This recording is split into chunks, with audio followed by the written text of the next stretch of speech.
কারখানা যদি না চলে তাহলে তো আর অন্য কিছু আসলে ইনকামও আসবে না, আপনার অর্থনীতির চাকাও আটকে যাবে। আমি তো গত 1-2 বছর ধরে দেখতেছি দ্রব্যমূল্য বেড়েই যাচ্ছে, এটা কমার কোনো লক্ষণ তো দেখতেছি। আমরা অফিস 3 দিন বন্ধ ছিল, ঠিক মতনই চলুক। আমরা অফিস চাই যে আমরা অফিসটা ঠিক মতনই চলুক, এটা আমাদের আবদার সবার কাছে। বেতনের কোনো অসুবিধা হয় নাই, ইনশাল্লাহ আজকে পাইয়ে দেবো। আশা করি ফ্যাক্টরিটা ভালোভাবে চলুক, এটাই আমরা সকলের কাছে আবদার, এটা চাই। আমরা 3 দিন পর ফ্যাক্টরির মধ্যে আসলাম।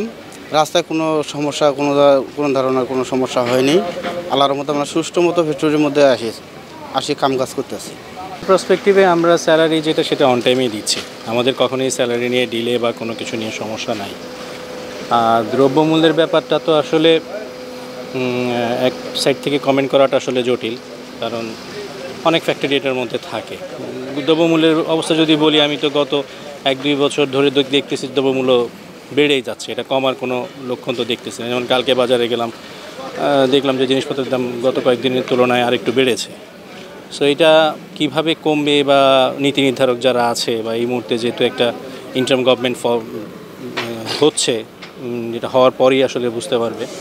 আমাদের জন্য এখন মেইন চ্যালেঞ্জ হচ্ছে কারখানাগুলোকে, ফ্যাক্টরিগুলোকে চালিয়ে রাখা। কারণ একটা বিশাল বন্ধ হয়ে গেছে, গত মাঝখানে 4 দিন বন্ধ ছিল, এখন আবার 3-4 দিন বন্ধ ছিল।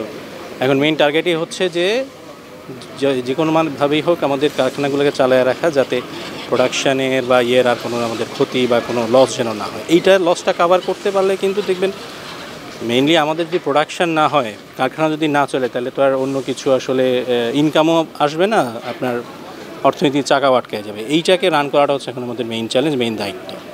আমরা এই উদ্দেশ্যেই কাজ করতেছি। আসলে আমরা যেহেতু আজকে ওপেন করেছি, গত 2 দিন বন্ধের পরে, আমরা গত পরশু দিনেও চালিয়েছিলাম, গতকালকে এবং তার আগের দিনে বন্ধ ছিল। তো আজকে আমাদের সকাল থেকে কেবল মেল ক্রস প্রিন্টিং বা বাইরের সাথে কমিউনিকেশনটা শুরু হয়েছে। এই মুহূর্তে আসলে আমাদের অবস্থান বলতে পারছি না যে আমাদের কোন অর্ডারের কী অবস্থাটা আছে বা কোনো শিপমেন্ট হোল্ড হয়েছে কিনা, কারণ ক্রস প্রিন্ট কেবল শুরু হয়েছে।